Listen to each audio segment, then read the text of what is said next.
Мама, ради Бога, мне ни капли не вина, и мне одиноко, я просто влюблена, пропадаю я. Модель қылайын ба сені? Әрине. Көрсетші қалай жүресің модель болғанын. Қазақстанға, бүкіл Қазақстанға көрсетсеңіз, маған бір аға көзі түсіп, мені атып қалса жақсы болар еді.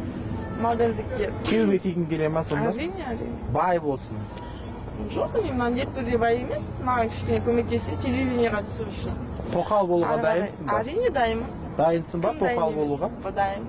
Мен тоқал болғым келеді, егер жақсы бір азаматтар болса, маған көмектесуге, қол ұшын беруге дайын болса, әрине мен дайынмын. Қай әншінің тоқалы болуға дайынсың? Қай әншіні айт саған? Әкімнің тоқалы болғым келеді. Әкімнің? Иә. Әншінің ше? Әншілер керек емес деп ойлаймын енді әкім ағалар тұрған кезде.